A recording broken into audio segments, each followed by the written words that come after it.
Hi friends, எல்லாருக்கும் வணக்கம். நம்ம பழமொழி 400ல ஆல்ரெடி 95 வரைக்கும் கம்ப்ளீட் பண்ணியிருக்கோம். ஸோ 96லேருந்து நம்ம ஸ்டார்ட் பண்ணோம், கரெக்டுங்களா? இப்போ இந்த டாப்பிக்கை பொறுத்த வரைக்கும் நம்ம எப்படி படிக்கிறோம்னா, கடைசி லைனில் இருக்கக்கூடிய பழமொழி கொடுத்தாங்கன்னா ஹெட்டிங்கில் இருக்கக்கூடியது நம்ம ஆன்சராக எடுக்கணும். இப்படி தான் நம்ம படிக்கிறோம்.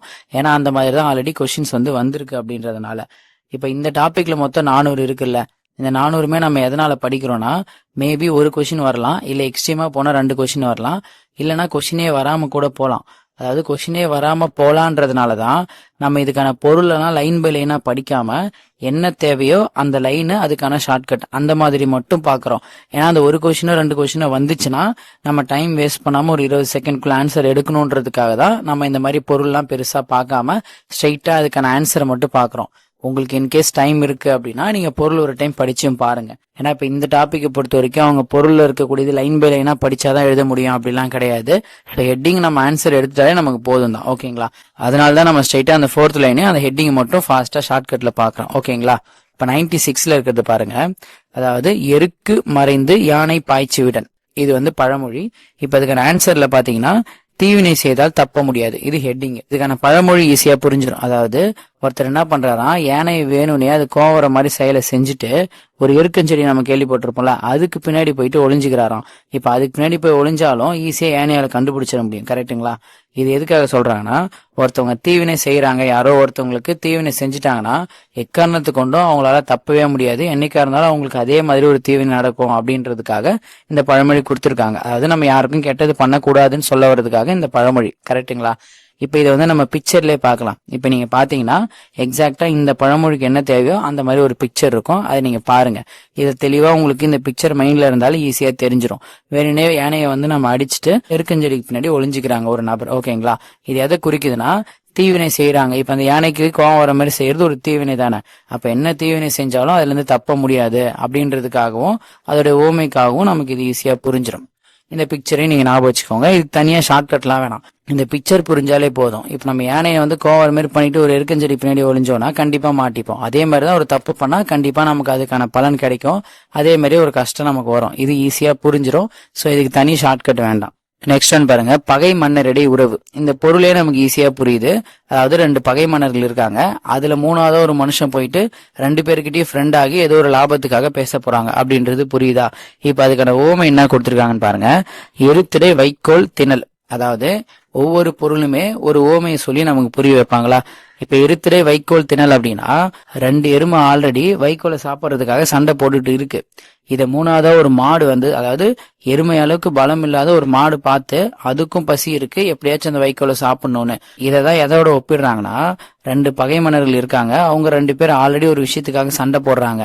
ஆனா எந்த விஷயத்துக்காக அவங்க 2 பேர் சண்டை போடுறாங்களோ அதே விஷயத்துக்காக இன்னொரு பலம் இல்லாத ஒரு மனுஷன் உள்ள அதை எப்படியாச்சும் அடையணும்னு நினைக்கிறாங்க. அப்படி நினைச்சா என்ன ஆகும் அப்படின்றதுக்காக தான் இந்த ஓமை. எப்படி இந்த 2 எருமை சண்டை போடுறதுக்கு நடுவுல ஒரு மாடு அந்த வைக்கோலை சாப்பிடணும்னு நினைச்சதுன்னா 2 எருமையும் சேர்ந்து அந்த மாடை கண்டிப்பா அடிச்சிடும். அதே மாதிரிதான் அந்த நபருக்கும் நடக்கும் அப்படின்றத புரிய வைக்கிறதுக்காக தான் இந்த கான்செப்ட், கரெக்டுங்களா? இப்ப இதுக்கான பிக்சரும் இப்ப நீங்க பாருங்க. உங்களுக்கு என்ன ஞாபகம் வரணும்னா, சண்டை போடுற இந்த 2 எருமையும் அந்த 2 பகை மன்னர்களை வேடிக்கை பாக்குற அந்த மாடு தான் அந்த பலம் இல்லாத 3ஆவது ஒரு மனுஷன். அவனுடைய தேவைக்காக இது உள்ள எப்படியாச்சும் லாபத்தை பார்க்கலான்னு பாக்குறாங்க. அப்படி பண்ணாங்கன்னா அதோடைய விளைவு இந்த 2 எருமையும் சேர்ந்து அந்த மாடை எப்படி அடிக்குமோ அதே மாதிரிதான் அவனும் தேவையில்லாத பிரச்சனைல மாட்டிப்பான். அதனால அந்த மாதிரி எல்லாம் போகக்கூடாதுன்னு புரிய வைக்கிறதுக்காக தான் இந்த பழமொழி. அப்ப இந்த பிக்சரை பார்த்த உடனே 2 எருமையை பாக்குறப்போ அந்த 2 பகை மன்னர்கள் தான் அப்படின்னு சொல்லிட்டு உங்களுக்கு ஞாபகம் வரணும். சோ ஈஸியா பகை மன்னரிடையே உறவுன்ற அந்த ஆன்சரை நீங்க எடுக்கணும், ஓகேங்களா? நமக்கு தேவையானதுக்கு பிக்சர் பார்த்துக்க போறோம், இல்லைன்னா பொருள் மட்டும் வச்சு படிக்க போறோம், இல்லைன்னா வார்த்தையாலே சும்மா ஷார்ட்கட்ஸ் நம்ம வச்சுக்கலாம், ஓகேங்களா? அடுத்து பாருங்க, இன்சொல்லின் சிறப்பு அப்படின்றது ஹெட்டிங். பழமொழியை பாருங்க, எருமை எரிந்தொருவர் காய்க்கு லோபிக்கு மாறு அப்படின்னு இருக்குங்களா? இப்ப இதுக்கான பொருள்லாம் நீங்க டைம் கிடைச்சா சும்மா படிச்சு பாருங்க. அதாவது இன்சொல்லின் சிறப்புக்கும் இந்த பழமொழிக்கும் என்ன பொருள் சொல்ல வராங்கன்னு ஒரு 2 பேராகிராஃப்ல கொடுத்துருக்காங்களா, அது டைம் இருக்கிறப்ப கண்டிப்பா பாருங்க, அது எல்லாம் ஈஸியா புரியும், ஓகேங்களா? இப்ப நம்ம ஜஸ்ட் அந்த ஷார்ட்கட் மட்டும் சொல்றோம்.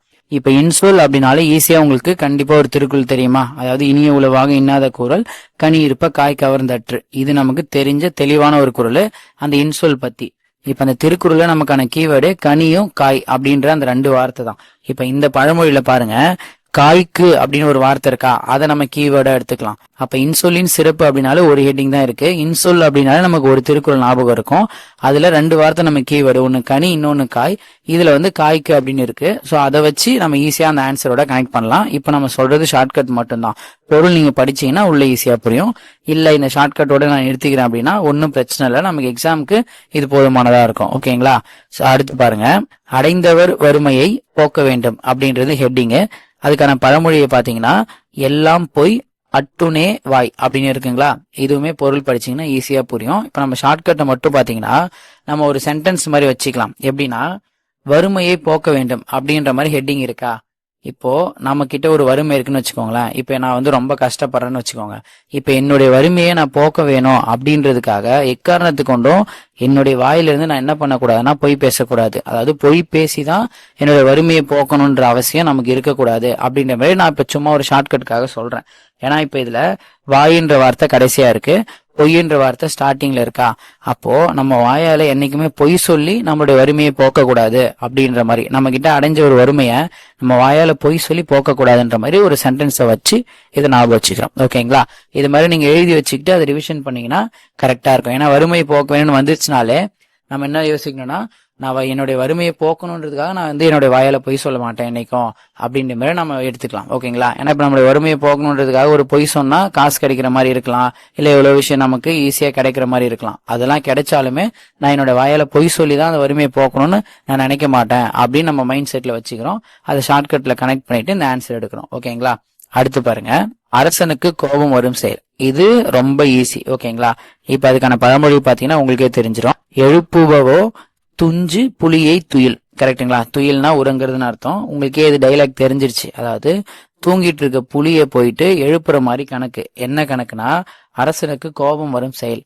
ஒரு அரசனுக்கு கோபம் வந்துச்சுன்னா அந்த செயல் எதனோட ஒப்பிடுறாங்கன்னா, தூங்கிட்டு இருக்க புலியை யாராச்சும் ஒருத்தவங்க டிஸ்டர்ப் பண்ணாங்கன்னா அந்த புலிக்கு எவ்வளவு கோபம் வருமோ அந்த மாதிரி கோபம் வரக்கூடிய ஒரு செயல் தான் அரசனுக்கு கோபம் வர்றது.